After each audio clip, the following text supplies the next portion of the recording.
플러터가 모바일 개발뿐만이 아니라 뭐 윈도우나 맥 쪽의 어플리케이션 개발도 가능하다라고 하지만 현재는 거의 대부분 모바일 앱 개발에 이용되고 있는 것 같고요. 그런 측면에서 거의 대부분 안드로이드 스튜디오라는 아이디를 이용하지 않나 싶습니다.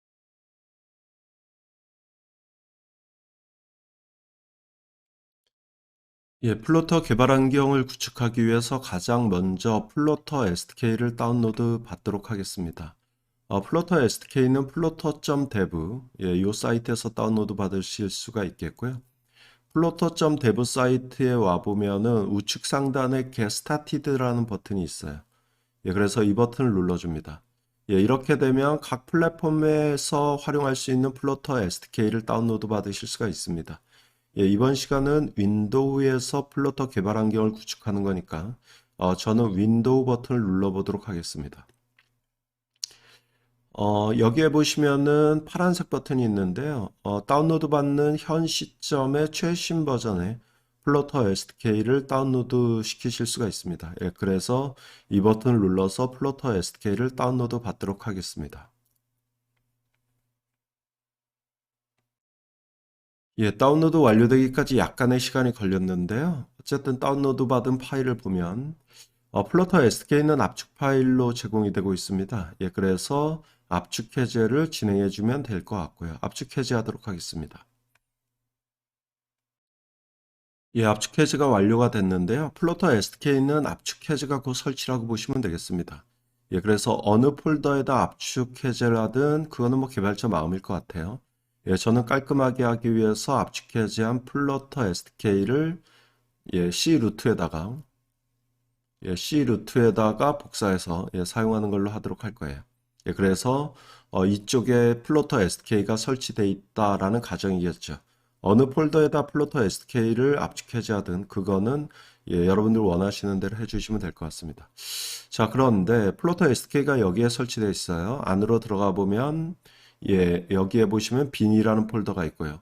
이 빈 폴더 밑에 뭐 dart.batch 파일이라든가 flutter.batch 파일 이런 파일들을 이용을 해서 이제 플로터가 뭔가 구동이 되게끔 되는데요. 이거를 다양한 곳에서 이용할 수 있게끔 패스 설정을 좀 하도록 하겠습니다. 그래서 이 플로터가 설치되어 있는 곳에 빈 폴더까지 복사하도록 하고요. 윈도우 환경이니까 윈도우에 패스 설정을 하도록 하죠. 그래서 내 PC에서 오른쪽 마우스 버튼 속성 그 다음 고급 시스템 설정 거기에 환경 변수 환경 변수의 패스 패스의 새로 만들기에서 복사했던 플로터의 빈 폴더를 이 패스에다 추가해 주시면 되겠습니다. 이렇게 되면 이렇게까지 하면은 이제 플로터 SDK 설치는 끝난 거라고 보시면 되겠고요. 자, 이제 플로터를 이용하기 위한 아이디 안드로이드 스튜디오를 설치하도록 하겠습니다. 이 안드로이드 스튜디오는 developer.android.com 사이트에서 다운로드 받으실 수가 있습니다. 그래서 이게 이제 안드로이드 개발자 사이트가 되겠고요. 여기에 보시면은 메인 메뉴 중에서 안드로이드 스튜디오라는 메뉴가 있죠. 이 메뉴 눌러보고요. 여기에 이제 초록색으로 다운로드 받을 수 있는 버튼이 보입니다. 그래서 이 버튼을 눌러서 안드로이드 스튜디오를 다운로드 시키겠습니다. 뭔가 뭐 라이센스와 관련되어 있는 얘기가 나와 있고요. 밑으로 쭉 스크롤하다 보면은 체크박스가 있습니다. 그래서 뭐 동의하겠다라고 체크박스 체크하시고요. 그 다음에 다운로드 버튼을 눌러주면 다운로드가 됩니다. 다운로드 시키도록 하죠. 다운로드가 완료되기까지 약간의 시간이 걸렸는데요. 어쨌든 안드로이드 스튜디오가 다운로드가 됐으면 클릭하셔서 인스톨 진행해 주시면 되겠습니다. 클릭하겠습니다.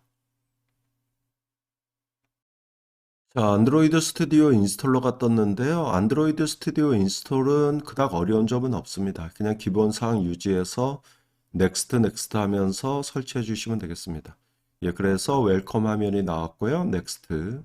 그 다음에 안드로이드 스튜디오 뭐 설치하고 이 화면에서 넥스트. 그리고 설치 디렉토리 위치 지정하는 거죠. 굳이 바꿀 이유는 없어 보이고요. 예, 그리고 넥스트. 예, 그런 다음에 인스톨 진행해 주시면 되겠습니다. 자, 인스톨 버튼 누르겠습니다. 자, 쉽게 안드로이드 스튜디오 인스톨이 완료됐고요. 그 다음 넥스트 버튼 누르면 이렇게 되면 안드로이드 스튜디오 설치가 끝났다라고 보시면 되겠습니다. 자, 그리고 뭐 체크박스가 체크되어 있는 상태에서 피니시 버튼 누르면 설치되어 있는 안드로이드 스튜디오가 구동이 되겠죠. 예, 그래서 바로 안드로이드 스튜디오를 구동시켜 보도록 하겠습니다. 피니시 버튼 누르죠. 자, 안드로이드 스튜디오를 컴퓨터에서 최초로 깐 순간, 예, 그리고 가장 먼저 이제 안드로이드 스튜디오를 실행시켰을 때 최초에 딱 한 번 필요한 셋업 작업입니다. 예, 그래서 셋업 작업이다라고 해서 뭐 어려운 부분은 아니고요. 예, 그래서 이 다이알로그에서 그냥 Do not import setting이라고 하는 게 선택되어 있는데 기본값 유지한 상태에서 OK 버튼 눌러서 셋업을 진행해 주시면 되겠습니다. 자, OK 버튼 눌러볼게요. 자, 이런 화면이 떴는데요. 여기에 보시면은 중간에 잘 안 보이는데 여기 중간 부분이 다이알로그예요. 예, 그래서 안드로이드 스튜디오 개선과 관련돼서 뭔가 데이터를 구글 쪽과 쉐어할 거냐 뭐 이런 쪽의 다이알로그가 됩니다. 이거는 뭐 여러분들 원하시는 대로 버튼을 눌러주시면 돼요. 예, 저 같은 경우는 이제 뭔가를 보내지 않겠다라고 해서 돈 샌드라는 버튼을 누를 건데 이거는 여러분들이 원하는 만큼 눌러주시면 되겠습니다. 예, 그래서 중간에 있는 버튼을 눌러서 셋업 작업을 진행해 주시면 되겠고요. 셋업 작업입니다. 웰컴 화면에서 넥스트 버튼 눌러주시고요. 뭐 셋업은 거의 기본적으로 스탠다드로 진행해 주시면 되겠습니다. 커스텀으로 진행할 수도 있긴 있습니다만 뭐 커스텀으로 진행해도 그닥 어려운 부분은 아니고요. 스탠다드로 진행하셔도 될 것 같고요. 그래서 스탠다드 유지한 상태에서 넥스트 버튼 누르고요. 테마 선택입니다. 예, 그래서 뭐 여러분들 원하시는 컬러 선택이죠, 결국. 예, 그래서 드라큘라 컬러, 그러니까 블랙 화면에 뭐 흰색 글씨를 원하시는 분들, 혹은 흰색 바탕에 뭔가 검정 글씨를 원하시는 분들, 이거는 여러분들 원하는 만큼 선택해 주시면 되겠습니다. 보통 요즘 개발자분들이 이 검정 바탕에 이제 흰색 글씨 가지고 개발을 많이 하죠. 저도 그렇고요. 예, 그런데 이제 저는 아무래도 이제 강의를 진행하면서 여러분들께서 제 코드를 좀 보셔야 될 것 같아서 가독성 측면에서 이제 라이트 컬러, 라이트 테마, 즉 흰색 바탕에 검정색 테마를 선택하긴 할 겁니다. 자, 그리고 넥스트. 자, 이렇게 되면 이제 셋업 작업이 끝났어요. 예, 그리고 넥스트 해 주시고요. 셋업 작업을 마무리 져야 되는데 이게 이제 라이센스 동의 부분이거든요. 예, 이렇게 되면은 흔하게 accept다라고 하는 걸 선택하죠. 예, 그런데 피니시가 활성화가 안 돼요. 이건 왜 그러냐면은 하나만 accept 하셔서 그렇습니다. 제가 안드로이드 스튜디오를 설치해 보면은 어떤 경우에는 세 가지가 나오는 경우가 있고요. 어떤 경우는 두 가지가 나오는 경우가 있습니다. 뭐가 됐든 이 화면에서 모두 다 accept 해주시면 돼요. 그래서 지금은 두 가지가 나왔네요. 예, 그래서 다시 마우스로 두 번째 거를 선택해 주시고 다시 accept 누르고 뭐 또 하나가 나왔다라고 하면 또 하나 선택하고 accept 버튼 눌러주시면 돼요. 그래서 모두 다 accept 하신 다음에 finish 하면은 셋업 작업이 완료가 됩니다. 예, 그렇게 되면 이제 추가 설치가 좀 있을 거예요. 시간이 조금 걸릴 건데 예, 그렇게 해서 셋업 작업을 마무리 지어 주시면 되겠습니다. 예, 이 화면에서 피니시 버튼 눌러보죠. 자, 뭔가 추가 설치가 될 거고요. 자, 셋업 작업이 끝나면서 뭔가 추가 설치됐고요. 이제 피니시 눌러주시면 셋업이 끝났다라고 보시면 돼요. 예, 이렇게 되면 이제 안드로이드 스튜디오가 구동이 된 거고요. 가장 먼저 여기서 이제 뭐 프로젝트를 만들거나 이렇게 진행할 수 있습니다만, 안드로이드 스튜디오는 원래 안드로이드 앱 개발 ID죠. 예, 그런데 거기에서 이제 플러터까지 우리가 개발이 가능한 예, 상황이 되겠습니다. 예, 그런데 안드로이드 스튜디오에서 플러터를 개발하기 위해서는 플러터 플러그인을 먼저 설치를 해 주셔야 돼요. 즉 안드로이드 스튜디오에 플러터 플러그인을 설치한다라고 보시면 되겠습니다. 예, 물론 이제 안드로이드 스튜디오가 구동이 되면서 안드로이드 앱 개발을 하다가 예, 플러터 플러그인을 설치하셔도 되고요. 예, 저희처럼 이제 예, 안드로이드 스튜디오 처음 구동되자마자 여기에서 이제 플러그인 설치할 수도 있고요. 예, 그래서 왼쪽 메뉴에 보시면 이제 플러그인이 있어요. 예, 이쪽에서 검색을 해보죠. 그래서 뭐 플러터 이렇게 검색해 보셔도 되고요. 네, 금방 나오죠. 예, 이거죠. 예, 그래서 플러터를 개발하기 위한 플러터 플러그인을 안드로이드 스튜디오에서 설치해 주시면 돼요. 예, 그래서 인스톨 버튼을 눌러줘요. 예, 그러면 이제 뭐 accept 눌러주시면 되겠고요. 예, 그런데 지금 저희가 안드로이드 스튜디오에다가 플러터 플러그인을 설치하려고 하죠. 예, 이렇게 했더니 그러면 다트 플러그인도 필요한 거 아니냐라고 인지하고 있습니다. 뭐 당연히 필요해요. 예, 그래서 저희들은 플러터 플러그인만 설치하라고 명령 내렸지만 다트 플러그인까지 같이 설치해 줄까? 뭐 이런 다이얼로그라고 보시면 되겠습니다. 같이 설치해 주는 게 맞죠. 예, 그래서 이 다이얼로그에서도 인스톨 버튼을 눌러 주시면 돼요. 예, 이렇게 되면 다트 플러그인과 플러터 플러그인이 같이 설치됐다라고 보시면 돼요. 예, 금방 끝났죠, 설치는. 예, 이렇게 한 다음에 리스타트 버튼을 누르면 안드로이드 스튜디오가 다시 구동이 됩니다. 예, 그래서 플러그인 설치한 다음에 리스타트 버튼까지 눌러주시면 되겠습니다. 자, 리스타트 시키죠. 자, 안드로이드 스튜디오가 다시 구동이 됐습니다. 이렇게 되면 플러터 플러그인을 설치하기 전에는 안 나왔던 그런데 플러터 플러그인을 설치한 다음에 리스타트 시켰더니 나오는 플러터 프로젝트를 만들 수 있는 메뉴가 보이고 있습니다. 그래서 뉴 플러터 프로젝트라는 버튼을 눌러서 플러터 프로젝트를 하나 만들어 주시면 되겠습니다. 자, 한번 눌러 볼게요. 그래서 뉴 플러터 프로젝트 이 버튼을 누르도록 하죠. 자, 프로젝트를 만들기 위한 화면이 되겠는데요. 저희가 만들고자 하는 프로젝트는 플러터 프로젝트죠. 그래서 플러터를 선택해 주시면 돼요. 예, 이렇게 되면 플러터 SDK가 어디에 설치되어 있는지를 지정하는 창이 뜹니다. 예, 당연히 지정해 줘야 되겠죠. 예, 그래서 맨 오른쪽에 점점점 버튼을 눌러서 우리가 먼저 설치해 놨던 플러터 SDK 그래서 저는 C 루트에다가 압축해제해서 위치시켰는데 이 플러터 SDK에 이제 이 플러터 여기가 이제 플러터 SDK가 되죠. 그래서 이 폴더를 지정해 주시면 되겠고요. 그래서 플러터 SDK가 어디에 있는지를 확인시켜 줬고요. 그 다음 넥스트 버튼을 눌러줘요. 자, 그런 다음에 프로젝트 명을 주면 되겠습니다. 그래서 저는 여기에다 플러터 언더바 랩 뭐 요 정도로 이름을 좀 지정해 주는 걸로 하도록 하겠습니다. 그런 다음에 이제 프로젝트 폴더를 여러분들이 원하시는 대로 바꿔 주셔도 되고요. 뭐 만약에 바꾸지 않았다라고 하면 기본적으로 이제 유저스 폴더 밑에 스튜디오 프로젝트 밑에 프로젝트 폴더가 만들어지는데 원하신다라고 하면 이무의 위치로 바꾸셔도 무방하겠습니다. 자, 뭐 나머지는 이제 기본상으로 유지해 주시면 될 것 같고요. 플러터 가지고 개발하다 보면은 안드로이드 소스 코드 혹은 iOS 쪽 소스 코드 이런 부분이 이제 만들어지는 부분도 있고요. 개발자가 추가해야 되는 부분도 있고요.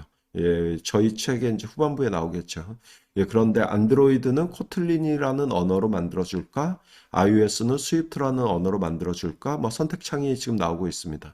그런데 뭐, 자바로 만들어 달라, 오브젝티브 C로 만들어 달라 지정하실 수도 있습니다만, 뭐 요즘은 거의 대부분 코틀린이나 스위프트로 개발하지 않나 싶습니다. 그래서 기본값 그대로 유지하셔도 되겠고요. 그 다음에 밑에 보시면은 이 플러터 가지고 어느 플랫폼의 앱을 개발할 거냐. 그래서 안드로이드, iOS, 리눅스, 맥, 웹, 뭐 윈도우 뭐 이렇게 있네요. 뭐 기본적으로 다 선택이 돼 있어요. 그런데 이제 저희가 관심 대상이 있는 건 안드로이드와 iOS만 저희들은 좀 관심 대상이 있죠.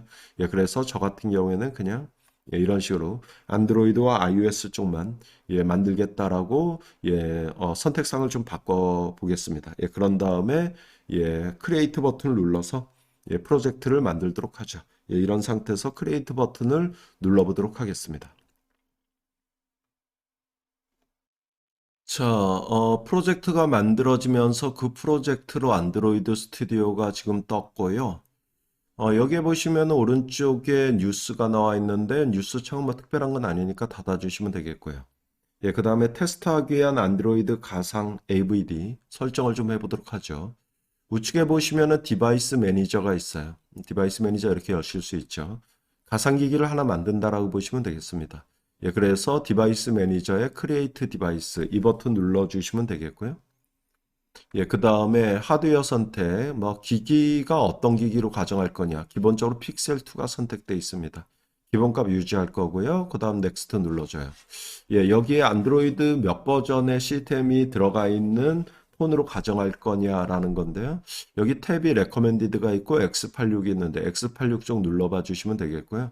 요거는 이제 여러분들께서 설정하는 순간에 따라서 저랑 약간 다를 수가 있겠는데요. 저는 현 시점에 안드로이드 최신 버전인 티라미슈, 즉 안드로이드 API 레벨 33 버전의 OS를 가정해서 AVD를 만들 겁니다. 예, 그래서 여기에 티라미슈 요 옆에 보시면 다운로드 버튼이 있어요. 그래서 이 다운로드 버튼을 눌러서 예, 이 버전의 시스템을 다운로드 받은 다음에 그걸 지정해서 AVD를 만든다라고 보시면 돼요. 그래서 다운로드 버튼을 눌러줍니다. 예, 다운로드 되고 있죠. 자, 다운로드가 완료됐고요. 피니시 버튼 눌러주시면 되겠고요. 그래서 다운로드 받은 시스템 이미지를 선택하고 그 다음 넥스트. 예, 그 다음에 기본값 유지하시면 될 것 같고요. 피니시. 예, 이런 식으로 해서 테스트하기 위한 에뮬레이터 하나를 설정한 거다 라고 봐주시면 되겠습니다. 예, 이 상태에서 이 에뮬레이터를 좀 구동을 시켜 주시면 될 것 같아요. 자, 에뮬레이터를 구동하는데 원래 잘 나왔는데 버튼이 최근에 와가지고 약간 버그 아닌가. 뭐 물론 이제 금방 해결되지 않을까 싶어요. 지금 우리가 설정한 이 에뮬레이터를 구동시키기 위해서 여기에 보시면은 이제 살짝 안 나오는데 여기 버튼이 원래 여기 버튼이 좀 있거든요. 예, 그래서 여기 보시면 이제 런치 AVD 뭐 이런 예, 좀 도움말이 나오죠. 예, 그래서 이 부분에 있어요. 이 부분. 예, 눌러야 나오네요, 그죠? 예, 그래서 이 버튼 눌러서 에뮬레이터를 하나 구동시켜 주시면 되겠습니다. 예, 그래서 에뮬레이터 구동 진행해 주시면 되겠고요. 자, 에뮬레이터를 설정한 다음에 최초로 구동시키는 순간이 조금 시간이 오래 걸려요. 그래서 실제품 부팅하듯이 똑같이 부팅이 되다 보니까 예, 그렇습니다. 그래서 좀 시간이 걸려서 안드로이드 에뮬레이터 AVD가 구동이 됐습니다. 자, 이거 보시면은 이제 이렇게 양등분돼서 위아래로 나왔는데요. 아무래도 에뮬레이터를 크게 보는 게 맞겠죠. 예, 이렇게 되면 디바이스 매니저 창을 닫으면은 에뮬레이터 창이 크게 뜨고요. 에뮬레이터 창 닫았다가 다시 열었다. 여기 밑에 에뮬레이터 눌러서 예, 이렇게 해주시면 되겠습니다. 자, 이렇게 되면은 우리가 프로젝트를 만들었고요. 기초적으로 뭔가 화면에 나올 수 있는 부분은 있을 겁니다. 이 에뮬레이터에서 한번 그냥 돌려보죠. 예, 그래서 여기에 보시면은 어디에서 돌리냐? 지금 저희가 구동시킨 에뮬레이터 뭐를 이 다트 파일 요거를 예, 그래서 돌리는 거는 여기에 있는 예, 런 버튼을 눌러 주시면 돼요. 그래서 런 버튼 눌러서 에뮬레이터에 정상적으로 예, 우리 어플리케이션 예, 우리 프로젝트 화면이 나오는지 확인해 보도록 하겠습니다. 눌러보죠. 아무래도 프로젝트를 만들어서 최초로 빌드시켜서 돌리다 보니까 좀 시간이 오래 걸렸습니다. 예, 그래서 결과 화면을 이렇게 볼 수가 있겠고요.